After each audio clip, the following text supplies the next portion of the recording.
July 18, 1987, and the small Arkansas town of Mountain Home was hosting its annual Hot Air Balloon Festival at Baxter County Fairgrounds, an event that drew thousands of spectators to watch colorful balloons launch into the summer sky. The fairgrounds sprawled across 50 acres of open fields with designated launch areas for the balloons, vendor tents selling food and crafts, and crowds of families spread across the grass watching the spectacle. Oliver Grant was 8 years old that Saturday morning, an energetic boy with curly red hair, freckles covering his nose and cheeks, and an infectious laugh that made adults smile whenever they heard it. He wore a bright orange t-shirt with a dinosaur on the front, blue shorts with cargo pockets, white sneakers with Velcro straps, and a digital watch his father had given him for his birthday showing 9:47 a.m. Oliver had come to the balloon festival with his parents, David and Martha Grant, and his older sister, Rebecca, who was 12, and the family had been there since the gates opened at 7 a.m. David Grant was a photographer for the Mountain Home Herald newspaper, and he'd been assigned to cover the balloon festival, taking photos of the launches and interviewing pilots for the Sunday edition. At 9:45 a.m., David was photographing a particularly striking red and yellow striped balloon called Arkansas Sunset as it inflated in the launch field, and Martha and the children stood nearby watching the process. The balloon pilot, a man named Robert Chen from Little Rock, invited children to come closer and help hold the ropes while the balloon filled with hot air, and about 15 kids rushed forward excitedly. Oliver was among them, grabbing a rope alongside other children while the pilot explained how hot air balloons worked, and Martha stood about 20 feet away taking photos with her own camera. David was positioned on the opposite side of the balloon getting photos of the inflation from a different angle, and both parents could see Oliver holding the rope and grinning widely at the adventure. At approximately 9:52 a.m., the pilot announced the balloon was ready to launch and asked all the children to step back to a safe distance behind the yellow safety line marked in the grass. The 15 children released their ropes and moved back toward where their parents waited, and Martha counted heads to make sure Oliver was among them, but she couldn't immediately spot his orange shirt. "David, where's Oliver?" Martha called across to her husband, and David scanned the crowd of children, not seeing their son's distinctive red hair or orange dinosaur shirt anywhere in the immediate area. Rebecca said she'd seen Oliver move back with the other children, but she'd gotten distracted watching the balloon lift off and hadn't kept her eyes on her brother continuously. Within seconds, both parents were walking through the crowd of kids asking if anyone had seen Oliver Grant, showing people his photo from Martha's camera, and growing increasingly panicked as no one could recall seeing him after the rope release. The balloon Arkansas Sunset lifted gracefully into the sky at 9:54 a.m., and by 9:57 a.m., David and Martha were frantically searching the launch field, while Rebecca ran to alert festival security that her brother was missing. Festival staff immediately made announcements over the loudspeaker, asking Oliver Grant to report to the information booth, and within minutes, over 100 people were searching the 50-acre fairgrounds calling Oliver's name. In approximately 5 minutes, while helping hold ropes at a hot air balloon launch with his parents 20 feet away, and hundreds of spectators surrounding him, 8-year-old Oliver Grant vanished without anyone seeing where he went. If you want to hear how DNA finally solved this baffling mystery decades later, make sure you're subscribed, hit that like button, and comment where you're watching from. Now let's continue the investigation. Baxter County Sheriff's deputies arrived at 10:15 a.m. and began coordinating a systematic search of the fairgrounds, checking vendor tents, portable restrooms, parking areas, and anywhere an 8-year-old might have wandered. The 15 children who'd been holding ropes with Oliver were interviewed about what they'd seen, and several remembered Oliver being there, but nobody could recall seeing him after the pilot asked them to step back. "We all let go of the ropes and walked backward," a 10-year-old girl explained. "Oliver was right next to me, and then everyone was moving and I lost track of him in the crowd." The launch field was examined for any dropped items or signs of struggle, but investigators found only trampled grass and the rope marks where the balloon had been tethered before launch. Robert Chen, the balloon pilot, was interviewed extensively about whether he'd noticed Oliver leave the group or seen anyone approach the children during the rope-holding activity. "I was focused on the balloon and making sure the inflation was going correctly," Chen explained. "I told the kids to step back, and when I looked again they'd all moved behind the line. I didn't count them or notice anyone was missing." David's camera was examined, and the photos from 9:45 to 9:52 a.m. showed Oliver clearly in multiple shots, smiling and holding the rope, with his orange shirt visible and no indication anything was wrong. By 11 a.m., the balloon festival had been shut down with all entrances and exits blocked, and law enforcement was checking every vehicle attempting to leave the fairgrounds for any sign of Oliver. Bloodhounds were brought from the state police barracks and given Oliver's scent from a jacket in the Grant family's car, and the dogs tracked from the launch field toward the parking area before losing the trail. The fact that the scent ended in the parking lot suggested Oliver had been placed in a vehicle, and investigators began the massive task of identifying every car that had been at the fairgrounds that morning.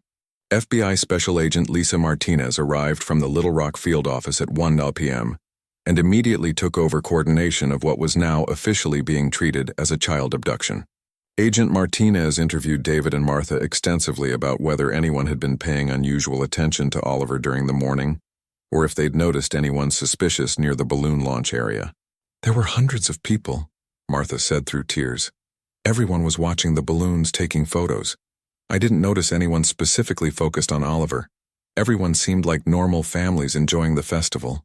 The video cameras that several spectators had been using to record the balloon launches were collected and reviewed, and investigators studied hours of footage looking for any sign of Oliver after 9:52 a.m. One video showed the moment when children released the ropes and stepped back, and Oliver was visible in an orange shirt moving backward with the group, but then the camera panned to follow the ascending balloon. When the camera returned to ground level approximately 15 seconds later, the crowd had shifted and Oliver's orange shirt was no longer visible anywhere in the frame. Agent Martinez theorized that someone had grabbed Oliver during those 15 seconds when all eyes were on the ascending balloon, using the distraction to take the child quickly before anyone noticed. But this theory required a perpetrator who understood crowd dynamics and had positioned himself perfectly to act during that brief window of opportunity when hundreds of people were looking skyward. The festival vendor list was examined and every person who'd been working at the event was interviewed and background checked, looking for anyone with criminal history or concerning behavior around children. One vendor named Gerald Pierce, who sold balloon-themed merchandise, raised initial suspicion because he'd been seen talking to children near his booth, but investigation cleared him when multiple witnesses confirmed his whereabouts during the critical time frame. Registered sex offenders in Arkansas and surrounding states were investigated, with agents checking alibis for anyone who might have been in Mountain Home on July 18th. One man named Donald Walsh, who lived 60 miles away, had a prior conviction for child endangerment in 1982, and he admitted to being at the balloon festival that morning with his wife. Walsh's background was investigated thoroughly, and his vehicle was searched with consent, but forensic examination found no evidence connecting him to Oliver, and his wife confirmed they'd been together the entire morning. By Monday, the case had become national news, with Oliver's photo appearing on television broadcasts across the country, his red curly hair and bright smile becoming an image that millions of Americans recognized. Tips flooded in from people claiming to have seen Oliver at gas stations and hotels across Arkansas and neighboring states, but every reported sighting was investigated and found to be other children with similar features. David and Martha appeared on local and national television pleading for Oliver's return, with Martha holding Oliver's favorite stuffed bear and begging whoever had taken him to please let him go. "Oliver is just 8 years old," Martha sobbed on camera. "He's probably scared and confused. He needs his family. Please, if you have him, just drop him off somewhere safe where he can be found." The orange dinosaur t-shirt Oliver had been wearing became a key identifying feature, and thousands of flyers were distributed across the region with Oliver's photo and description of his distinctive clothing. By August, the intensive daily search operations had been scaled back, after a month of effort produced no trace of Oliver, despite thousands of volunteer hours and extensive FBI investigation. The Baxter County Fairgrounds became a place of tragedy and local memory, and the annual balloon festival was canceled for the following 2 years out of respect for the Grant family. David quit his job at the newspaper, unable to return to photography after his son had disappeared while he was taking pictures, and the camera he'd been using that day was put away and never used again. Martha developed severe depression and required medication and therapy to cope with the trauma of losing Oliver while standing 20 feet away, and she blamed herself for not watching him more closely. Rebecca struggled with survivor's guilt and anxiety throughout her teenage years, believing she should have kept better track of her younger brother during those critical seconds when everyone was watching the balloon. The case was featured on America's Most Wanted in late 1987 and again in 1989, generating thousands of tips each time, but no breakthrough that led investigators closer to finding Oliver. The years accumulated slowly for the Grant family, with 1987 becoming 1995 and then 2005, and Oliver's bedroom remained exactly as he'd left it the morning they'd gone to the balloon festival. Age progression photos were created showing what Oliver might look like at 15, then 25, then 35, and these images were distributed through missing persons databases, though the family feared he'd died in 1987. David and Martha's marriage survived, though it was forever scarred by the tragedy, both understanding that they were bound together by the shared experience of losing their son in a crowd of hundreds. Rebecca left Arkansas at 18 to attend college in California. Unable to stay in the state where everywhere she looked reminded her of the brother who'd disappeared while she watched balloons instead of him.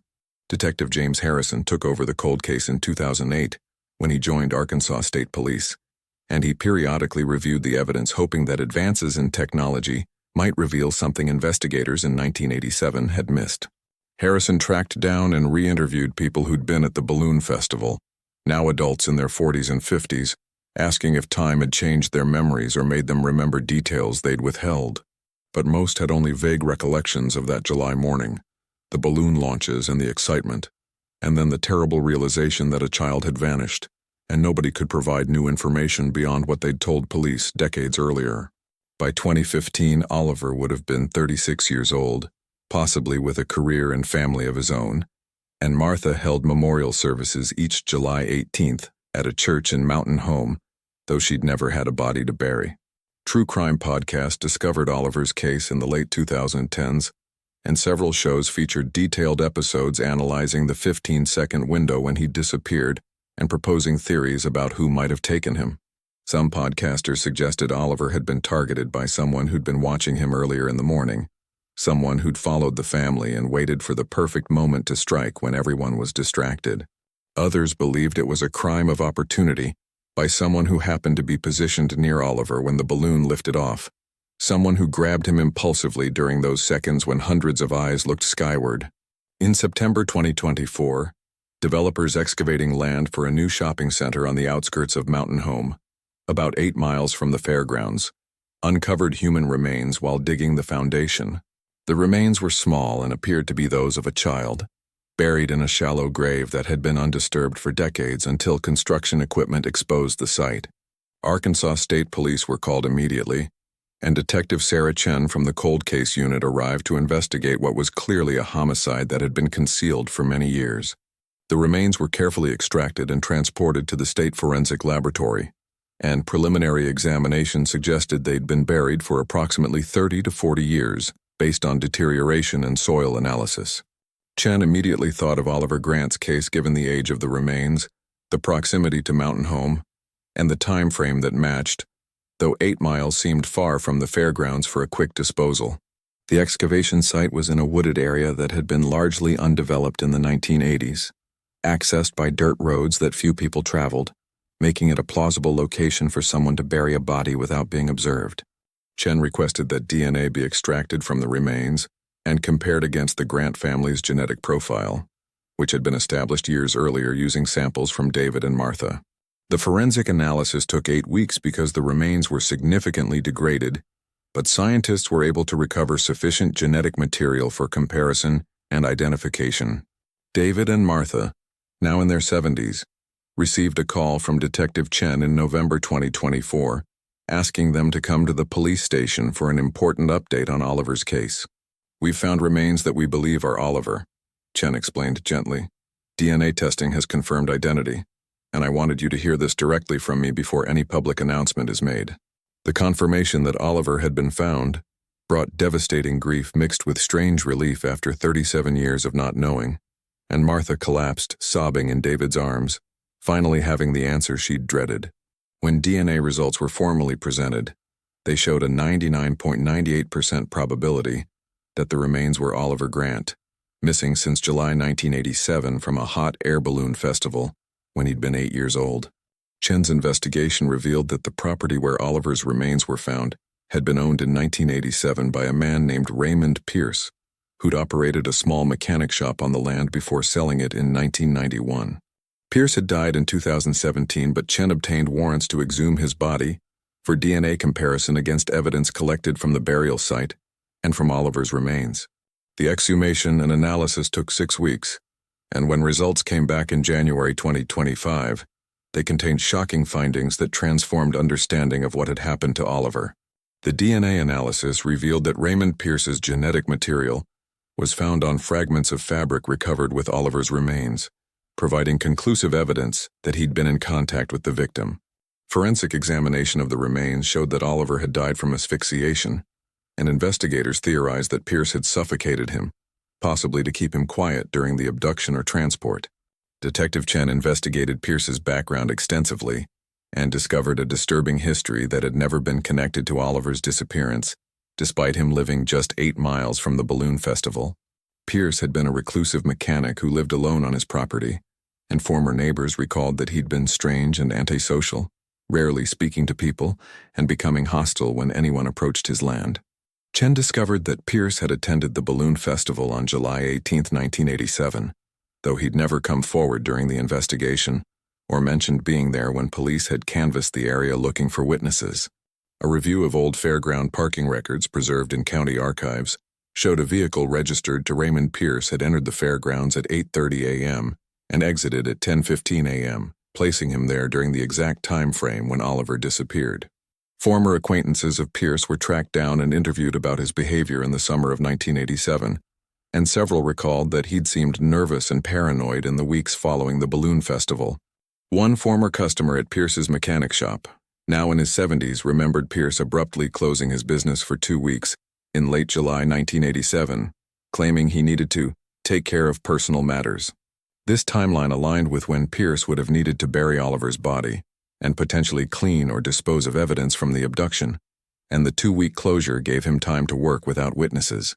Chen theorized that Pierce had been at the balloon festival and had fixated on Oliver, perhaps because of the boy's distinctive red hair and bright orange shirt that made him stand out in the crowd. When the balloon launched and everyone's attention shifted skyward for those critical 15 seconds, Pierce had grabbed Oliver and quickly carried him toward the parking area before anyone noticed.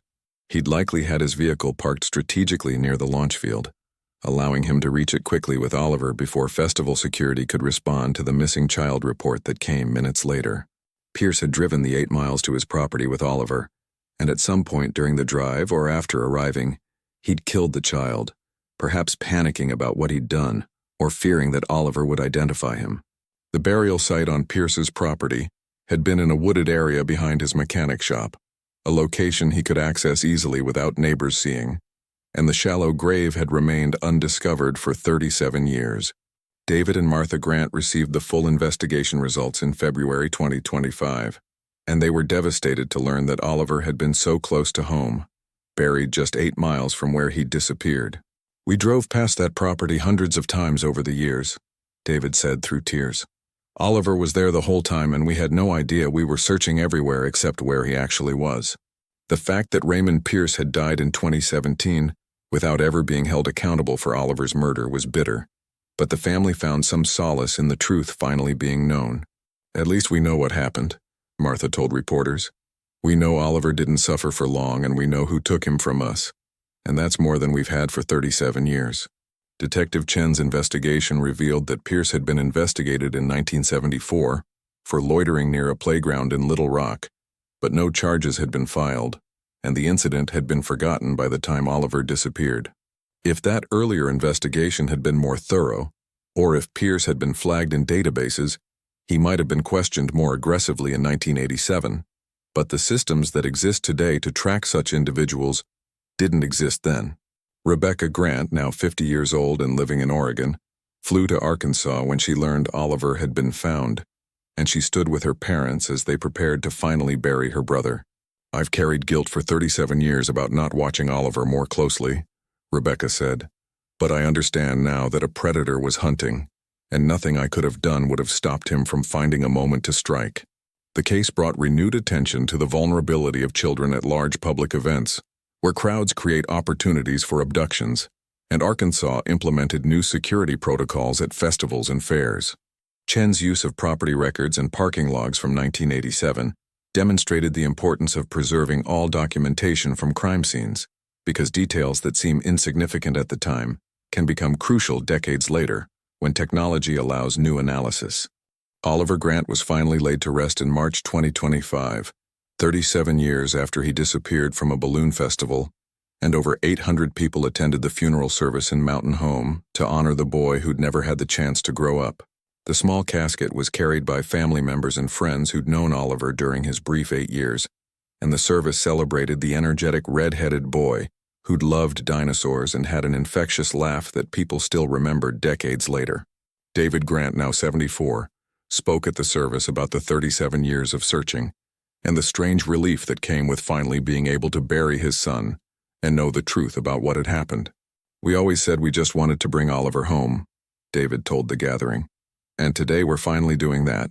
He's home with us, and while we'll never understand why Raymond Pierce did this, at least Oliver can rest in peace." Martha Grant, now 72, placed Oliver's stuffed bear, which she'd kept for 37 years, in the casket beside her son as a reminder that he'd been loved and missed every single day since he'd vanished. The orange dinosaur t-shirt Oliver had worn that July morning had never been found, likely destroyed by Pierce to eliminate evidence, but Martha had purchased an identical shirt years ago and placed it with Oliver as well. Rebecca spoke about growing up in the shadow of her missing brother, and how the not knowing had been almost worse than knowing the painful truth, because at least now the family could grieve properly and move forward. "Oliver should have had a life," Rebecca said through tears. "He should have graduated high school, gone to college, maybe had kids of his own. And Raymond Pierce stole all of that in 15 seconds of evil that destroyed multiple families." The case resolution made national headlines as an example of how construction projects can unexpectedly solve cold cases, and it prompted discussions about the importance of preserving DNA and maintaining missing persons databases. Detective Chen used Oliver's case in training seminars for law enforcement, emphasizing that property records and seemingly mundane documentation can be crucial decades later when investigating cold cases. The excavation site where Oliver's remains were found was purchased by Mountain Home, and the city council voted to create a memorial garden on the location, transforming the place where he'd been buried into a space celebrating his memory. The garden includes a bronze statue of a young boy holding a balloon string, and families visit knowing the space represents both tragedy and the determination to never forget children stolen by violence. Arkansas passed legislation in 2025 requiring enhanced security at large public events involving children, including mandatory headcounts and buddy systems for kids participating in activities, reforms named Oliver's Law in his memory. The law also mandates that event organizers maintain detailed parking and attendance records for at least 50 years, creating documentation that might help solve future cases if children disappear from public gatherings. David and Martha established a foundation supporting families of long-term missing children, providing resources for DNA testing, age progression photos, and the emotional support needed to survive decades of not knowing. "We want Oliver's death to mean something," Martha told reporters. "If our foundation can help even one family find their missing child faster than 37 years, then Oliver's memory will have made a positive difference." The Baxter County Fairgrounds, where Oliver had disappeared, installed a permanent memorial near the balloon launch field with his photo and a plaque explaining what had happened and urging vigilance. The memorial reads, "Oliver Grant, 1979-1987, lost during a moment of wonder, found through determination, forever remembered," acknowledging both the tragedy and the resolution that came decades later. The annual Hot Air Balloon Festival, which had resumed in 1990, now includes a moment of silence before the first launch each year to remember Oliver and all children who've been victims of violence. Robert Chen, the balloon pilot who'd invited children to hold ropes that July morning, attended Oliver's funeral and spoke about the guilt he'd carried for 37 years about organizing the activity where Oliver was taken. "I've questioned that decision every day since," Chen said, "but I understand now that a predator was watching and would have found another opportunity, and what happened wasn't my fault, or the fault of Oliver's parents who were doing their best." The resolution of Oliver's case proved that DNA technology, combined with careful preservation of property records, can solve even the oldest cold cases, and that construction and development projects should always be alert for possible burial sites. It demonstrated that perpetrators who successfully hide bodies may die believing they escaped justice, But modern forensic science can expose their crimes long after they're gone, destroying their legacies and providing closure to families. David and Martha visit Oliver's grave weekly, finally able to talk to their son at a specific place rather than wondering where in the world his remains might be, and they find peace in knowing he's home.